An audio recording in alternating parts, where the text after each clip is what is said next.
ቸልሲ በዝውውር መስኮቱ ላይ እንግዲህ መልማዮች ሁሉ እኮ በሚገባ እየተከታተለው የሚገኘው በተለይ ስፔን ከኔዘርላንድ ባደረገችው ጨዋታ ላይ ቸልሲ መልማዮች ዲን ሁይሰንን ለመመልመል ወደዛ አቅንተው ነበር። በሚገባ ማይተውታል። በተለይ የኩብራሲን መጎዳት ተከትሎ ስለ ዲን ሁይሰን መምጣት ዲን ሁይሰን በበርንማውዝ ቤት ምርጥ ብቃቱን እያሳየ የሚገኘው ተከላካይ ነው። ታዳጊ ነው። ጥሩ ተከላካይ እንደሆነ ይመሰከርለታል። ነገር ግን እውነት ቸልሲ ይህንን ተከላካይ ያስፈልገዋል ወይስ ልምድ ያለው ቡድኑ ለውጥ ማምጣት የሚችል ተጫዋች ይሻለዋል ወይ? ስለ ዲን ሁይሰን የምንነግራችሁ አዳዲስ መረጃዎች ይኖሩናል። ተከታተሉን ውድ አድማጮቻችን። ሌላኛው የሚሆነው የቸልሲ ባለቤቶች ሰጣ ገባ ዛሬ በግልጽ ወጥቷል። ቶዲ ቡሄል ከብሉምበርግ ጋር እንግዲህ ይህ የኢኮኖሚ ጋዜጣ ወይም ኢኮኖሚ ሚዲያ ነው። እዛ ላይ አዳዲስ አስተያየቶችን ሰጥቷል። ቸልሲ አዲሱ ስታዲየም ጉዳይ ቶዲ ቡሄልና ክለር ካፒታልን የሚያለያየን ትልቁ ጉዳይ ይሆናል በማለት አስተያየቱን ሰጥቷል። አድማጮቻችን እናንተስ ምን ታስባላችሁ? የቸልሲ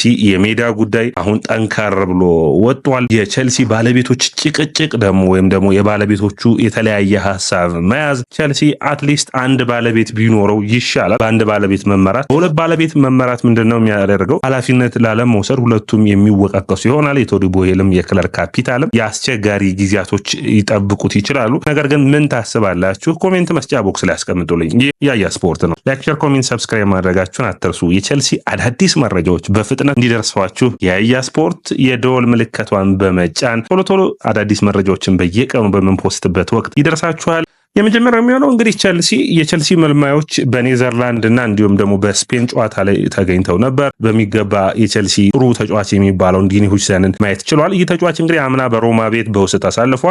በጁቬንቱስ ዋና ተጫዋች ነበር። ጁቬ በቀጥታ ለበርንማውዝ ሙሉ በሙሉ ሽያጭ አደረገ። በበርንማውዝ ቤት በአንዶኒ ራዮላው ከዛባሬኒ ጋር በጣም የሚገርም ጥምረትን ፈጥረው ሲከላከሉ ይታያል። 20 ዓመቱ ላይ የሚገኝ የስፔን የመሃል ተከላካይ ነው። በስፔን ብሔራዊ ቡድን ኩብራሲ መጎዳቱን ተከትሎ ጥሩ የመጫወቻ ጊዜን ሲያገኝ ይታያል። ነገር ግን ይህንን ተጫዋች አሁንም ሪያል ማድሪድ፣ ሊቨርፑል እና ቸልሲ የተፎካከሩበት ይገኛሉ። የሪያል ማድሪድ ግን እጁን ጠንካራ አድርጎ የሰደደ ይመስላል። ምክንያቱም ይህ ተጫዋች አንደኛ ወደ ስፔን መመለስ ይፈልጋል። ለቸልሲ ይህንን ተጫዋች ማምጣት ደግሞ በጣም ግዴታቸው አድርገው ያዩታል። ምክንያቱም ቸልሲ የሚፈልገውን አይነት ታዳጊ የመከላከል አቅሙን የሚያግዝ ተጫዋች ነው ብለው ያስባሉ። እንግዲህ ጠንካራ ፉክክርን የሚያደርጉ ይሆናል። ሪያል ማድሪድ ከአርኖልድ ጥግ እንዲሰለፍና የሪያል ማድሪድ የጀርባ አጥንት እንዲሆኑ ይፈልጋሉ። ታዳጊ መሆኑን ፈልገዋል። ከዛ ውጭ ከቡድኖች ጋር ድርድርን አለማድረግ ደግሞ በጣም አስደሳችሁ ነገር ነው። በዝውውር መስኮት 50 ሚሊዮን ፓውንድ በቀጥታ መክፈል ብቻ በቂ ነው። ቸልሲ ዲን ሁይሰን ይሻላል ወይስ ጥሩ ብቃቱን እያሳየ የሚገኘው ማርክ ጉይን ማምጣት ይሻላል ወይ? ለቸልሲ ደጋፊዎች የሚታው ነው። በኔ እይታ ግን ማርክ ጉይ የተሻለ ነው። ልምዶች አሉት። ቡድን ውስጥ ዋንጫዎችን በፍጥነት ማምጣት የሚያስችል ጠንካራ ፉክክርን መፍጠር የሚችል ነው። እንደ ዲን ሁይሰን ቸልሲ ጥሩ ተከላካዮች አሉት። ለምሳሌ ብታዩ ሁለትና ሶስት ተጫዋቾችን መጥራት ይቻላል። ኮልዊል አሁንም ጥሩ ብቃቱ ላይ ነው፣ ማደግ የሚችል ነው። ስለዚህ ማርክ ጉይን ካመጣችሁለት የተሻለ ብቃቱ መውጣት ይችላል። ፎፋና ሌላኛው ተጫዋች ነው። በቅርብ ጊዜ እንኳን ያስፈረሟቸው ጆሹዋ ቺፖንግ የታዳጊ ቡድኑ የመጣው አሮን አንሲልሞ አሉ። ስለዚህ እነዚህ ልምድ የሌላቸውን ተጫዋቾች ማቆየት በማርክ ጉይ ልምድ ማሻሻል የሚቻል ይመስለኛል። አለበለዚያ ግን አስቸጋሪ ጊዜያቶች የሚመጡ ይመስለኛል። በተለይ አሁን ዲን ሁይሰን ሌላኛው ታዳጊ ተጫዋች ነው። ቡድኑ ውስጥ ልምድ ያለው ተጫዋች እጥረት አለ። ያንን ማሻሻል ይጠበቃል። ቡድኑን በአምበልነት የሚመራ የነ ጆን ቴሪን የነ ካርቫሊዮን የሚያስታውስ የነ ዝቡልኬታ አይነት ልምድ ያለው ኋላ መስመሩን መምራት የሚችል ተጫዋች ያስፈልጋል። ሪጀምስ ጥሩ መሪ ነው። ነገር ግን በቅርብ ጊዜ ጥሩ አስተያየትን ሰጥቷል።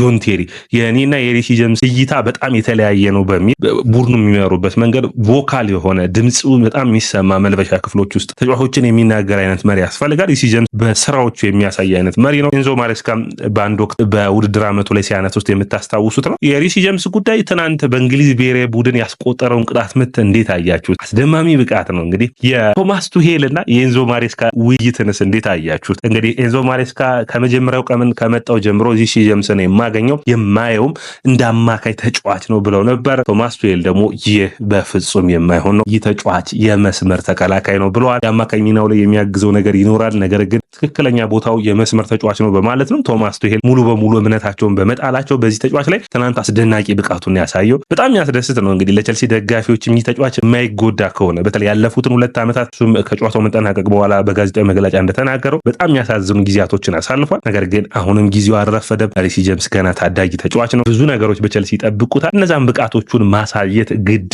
ይለዋል። እነዛ ጊዜያቶች ደግሞ በቅርቡ ከፊቱ የሚመጡ ይመስሉኛል። ስለዚህ አሁን ለቸልሲ ቀጣዮቹን 9 የፕሪሚየር ሊግ ጨዋታዎች በሚገባ የፍጻሜ ያክል መጫወት በቸልሲዎች ዘንድ ይጠበቃል። ከዛ ውጭ የኮንፈረንስ ሊጉን ጠንካራ ተፎካካሪ ሆኖ መቀጠል ነው። ስለዚህ ጄምስን የሚያግዝ መሪ ያስፈልጋል። በአማካይ በኩል የካይሴዶ መሪነት ጥሩ የሚባሉ ነገር ከተከላካዩ መስመሩ ላይ በተለይ በክሪስታል ፓላስ ጥሩ ሚና የነበረውን ማርክ ጉሂን ማምጣት ለቸልሲ የሚያዋጣ ይመስለኛል። በኔ እይታ ነው። እንግዲህ ዳድማቻችን ሁችሰን ይልቅ ማለት ነው። አንሴልሞም አችፖንግም ስትራስቡርግ ጥሩ የዝውውር መስኮት አስፈርሞ በስትራስቡርግ የሚቆየው ሌላ ታዳጊ ተከላካይም እንደሚመጣ ታውቃላችሁ። ስለዚህ ይህ ሁሉ ለቸልሲ ትንሽ አስቸጋሪ የሚያደርገው ይመስለኛል። ወደ ቶዲ ቦዬልና ክለር ካፒታል በቀጥታ እናቅና። የቶዲ ቦዬልና የክለር ካፒታል ጉዳይ አሁን እንግዲህ ከጊዜ ወደ ጊዜ እየሞቀ እየደራ ያለ ይመስላል። ሁለቱ ባለቤቶች ከሮማን አብራሞቪች ከገዙ በኋላ የመጀመሪያዎቹ ወቅቶች በቶዲ ቦዬል ስር የራሂም ስተርሊንግ የመጀመሪያዎቹ ፈራሚዎች የታየበት ነበር። ከዛ ሁለተኛው ወቅት ደግሞ የሚታወስ ነው። አሁን በክለር ካፒታል ባለቤቶች ላይ ተይዞ ይገኛል። በኢግባሊ ስር ማለት ነው። ረጃጅም ኮንትራት የሚያስፈርም በታዳጊዎች ላይ የሚመረኮዝ ቡድንን ለመስራት እየሞከረ ነው። ቶዲ ቦዬል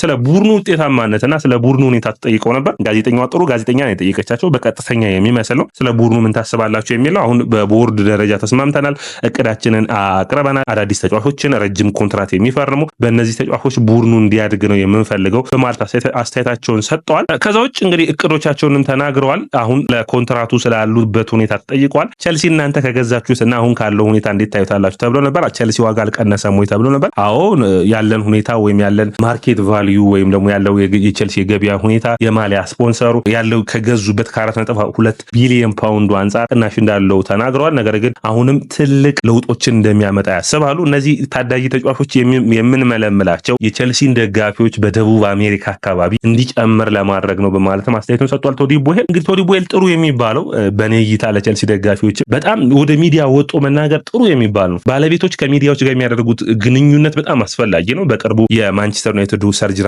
ራትክሊፍ ሲናገሩ ይታያል። የአርሰናሎቹ ባለቤት ጆሹዋ ክሮንኬ ወጦ ይናገራል። አባቱ ግን ክሮንኬ ባለፉት 20 ዓመታቶች ውስጥ እንኳን አንዴም ቃለ ምልልስ ስለ አርሰናል አድርጎ የማያውቅ ነው።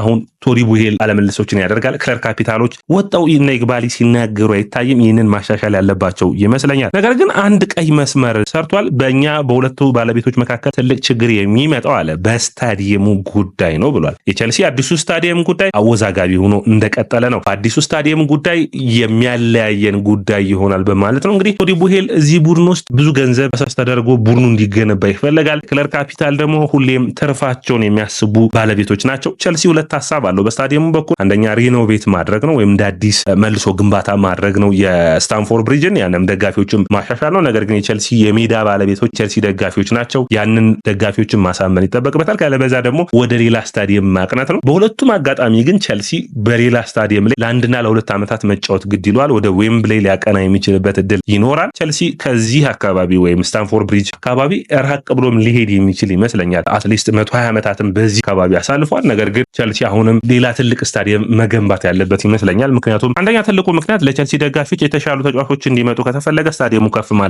ማለት አለበት። በፒኤስአር ሩሉ ደጋፊዎች የትኬት ዋጋቸውን ማሻሻል ብቻ ለውጥ ያመጣል። ቢያንስ እስከ 70 ሺህ የሚያክል ትልቅ ስታዲየም መገንባት ይጠበቅበታል። ቶተናም እንዳደረገው እዛው ለንደን ውስጥ ያለው አርሰናልም እንዳደረገው ማለት ነው። ማንቸስተር ዩናይትድም ከኦልድ ትራፎርድ ለቆ ሊወጣ ነው። ቸልሲ እዚህ ላይ ጠንክሮ መስራት ያለበት ይመስለኛል። ይህ ደግሞ ለቶዲ ቦዬል እና ለክለር ካፒታል መለያየትም መንስኤ ሊሆን ይችላል የሚሉ መረጃዎች ወጥተዋል። ራሱ ቶዲ ቦዬልም ተናግሯል። ምክንያቱም ቶሎ ውሳኔዎች ያስፈልጋሉ። ቸልሲ አትሊስት ከኖርማል የሚያገኘውን ገቢ ከፍ ማድረግ ይጠበቅበታል፣ የተሻለ ደሞዝ ለመክፈል። አሁን ቸልሲ ጥሩ ከሚያስከፍሉ ስታዲየሞች ውስጥ አንዱ ነው። ነገር ግን ስታዲየሙ በቂ አይደለም። 44 ሺህ የሚይዘው የቸልሲ ስታዲየም ያንን ማሳደግ የሚችሉ ከሆነ ስታንፎርድ ብሪጅን ማለት ነው በብዙ መንገድ ደጋፊዎች እንዲስብ የሚያደርግ ነው። ከደጋፊዎቹ በኩል አሁን የሚነሳው የስታዲየሙ ጉዳይ ምንም ጥያቄ የለውም። ሁለተኛ የሚነሳው ግን የቡድኑ ውጤታማነት መመለስ ነው በፍጥነት። የነዚህ የረጃጅም ኮንትራት የሚያስፈርሟቸው የታዳጊዎቹ ጉዳይ አሁንም አሳሳቢ እንደሆነ ነው በቸልሲ ቤት። ምክንያቱም ልምድ ያላቸው ተጫዋቾችን ይፈልጋሉ። በክረምቱ የዝውውር መስኮትም አንዱ የሚጠብቁት ልምድ ያላቸው ተጫዋቾችን ቶዲ ቦዬል ወይም ከክለር ካፒታል እንዲፈርሙላቸው ነው። አንድ መረጃ ግን ማንሳት ይጠበቅብናል። የሁለት ባለቤቶች ጉዳይ በአርሰናል ቤት ያመጣውን ሁኔታ ታስታውሳላችሁ። በአርሰናል ቤት የክሮንኬ ቤተሰቦችና ኡስማኖቭ ነበሩ። የኡስማኖቭ እና ሌላኛው ባለቤት የሆኑት የክሮንኬ ጉዳይ ኡስማኖቭ አርሰናል ገንዘብ እንዲያወጣ ይፈልጉ ነበር። በተለይ ይህ ከ2008 በኋላ አርሰናልን ከያዙ ከ2008 እስከ 2018 ድረስ ክርክር ነበር። አንዱ ሌላኛውን ለመጠቅለል በዚህ ወቅት የሚጎዳው በሁለቱ ባለቤቶች ምክንያት የሚጎዳው ቸልሲ ነው የሚሆነው በኔ እይታ። በአርሰናልም ወቅት በሁለቱ ባለቤቶች መካከል የተጎዳው አርሰናል ቡድኑ ነው። ጆሹዋ ክሮንኬ እንኳን መጥፎ ነው ብለው የሚታሰቡት ባለቤቶች እንኳን ይዘውት ባለፉት 6 ዓመታትና 7 ዓመታት አርሰናል የተሻለ ገንዘብ የሚያወጣ ክለብ ሆኖ ታይቷል። አንድ ባለቤት የሚይዘው ከሆነ የተሻለ ለውጦችን የሚያመጣ ይመስለኛል። ያንን ደግሞ ቸልሲ በአብራሞ ጊዜ ታይቷል። የቶዲ ቦሄልና የክለር ካፒታል መጋጨት ግን ቸልሲ ዋናውን ቡድን እንዲሁም ደግሞ አንዱን ልጠቅልል በሚልበት ጊዜ የቸልሲ ወጪዎች መጎዳት፣ የቸልሲ ማርኬት ቫልዩ መቀነስ፣ የቸልሲ ውጤታማነት ሊጎዳ የሚችልበት ከፍተኛ የሆነ አቅም እንዳለ ይታየኛል። የሚጠቀልሉትም ከሆኑ በፍጥነት አንዱ መጠቅለል መቻል ጥሩ ነው የሚሆነው ለቸልሲ አስፈላጊ የሆነ ይመስለኛል። ያው ብዙዎቻችሁ እንደምተስማሙት በኔ እይታ ቶዲ ቦሄል ቢዘው ይሻላል። አትሊስት ውጤታማ ለማድረግ ክለቡን የሚጥር ይሆናል። ክለር ካፒታል ግን ገንዘቦችን ለማትረፍ ነው ወደ ቸልሲ የመጡት። ይህንን ደግሞ ሳያደርጉ የሚለቁ አይመስሉም። ይህ ለቸልሲ አሳሳቢ ነው። ወዳጆቻችን ይህ ያያ ስፖርት ነው። ላይክ፣ ሼር፣ ኮሜንት፣ ሰብስክራይብ ማድረጋችሁን አትርሱ። የእናንተ ላይክ፣ ሼር፣ ኮሜንት፣ ሰብስክራይብ ብዙዎቹ ጋር እንድንደርስ ያግዘናል።